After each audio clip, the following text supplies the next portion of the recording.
ಮಂಗಳೂರಿನ ಕಾಟಿಪಳ್ಳದ ನಿವಾಸಿ ದೀಪಕ್ ರಾವ್ ಕೊಲೆ ಪ್ರಕರಣದಲ್ಲಿ ಬಿಜೆಪಿ ಕೈವಾಡವಿದೆ ಎಂದು ಹೇಳಿಕೆ ನೀಡಿರುವ ಜೆಡಿಎಸ್ ರಾಜ್ಯಾಧ್ಯಕ್ಷ ಎಚ್.ಡಿ. ಕುಮಾರಸ್ವಾಮಿ ಅವರ ಹೇಳಿಕೆ ವಿರುದ್ಧ ಬಿಜೆಪಿ ಮುಖಂಡರು 1 ಕೋಟಿ ರೂಪಾಯಿ ಮಾನನಷ್ಟ ಮೊಕದ್ದಮೆ ಹೂಡಲು ಸಿದ್ಧತೆ ನಡೆಸಿದ್ದಾರೆ. ಒಂದು ಬಹಳ ಬೇಜವಾಬ್ದಾರಿಯುತ ಹೇಳಿಕೆಯನ್ನ ಕೊಟ್ಟಿದ್ದಾರೆ. ಹೇಳಿಕೆಯನ್ನು ಕೊಡುವಾಗ ಸಹ ಅವರಿಗೆ ಇಲ್ಲಿ ಏನೂ ಸಂಬಂಧ ಇಲ್ಲ, ವಿಷಯ ಸಹ ಗೊತ್ತಿಲ್ಲ.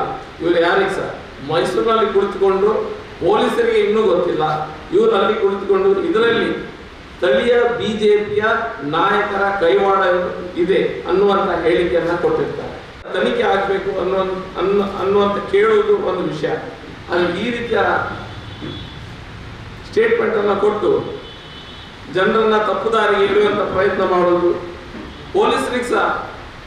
ಪೊಲೀಸರಿಗೆ ಗೊತ್ತಿಲ್ಲದ ಮಾಹಿತಿ ಇವರಿಗೆ ಗೊತ್ತಿರುವಂಥ ಸಾರ್ವಜನಿಕ ವಲಯದಲ್ಲಿ ಹೇಳಿಕೊಂಡು ಬರುವುದು, ಇದನ್ನು ನಾವು ಗಂಭೀರವಾಗಿ ಪರಿಗಣಿಸಿದ್ದೇವೆ.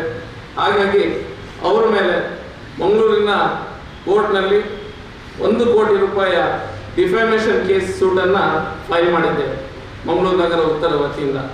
ಇದರಲ್ಲಿ ವಿಕಾಸ್ ಪುತ್ತೂರ್ ಅವರು ಮತ್ತು ಅಶೋಕ್ ಅವರು ವಿಟ್ನೆಸ್ ಆಗಿ ಇದ್ದಾರೆ.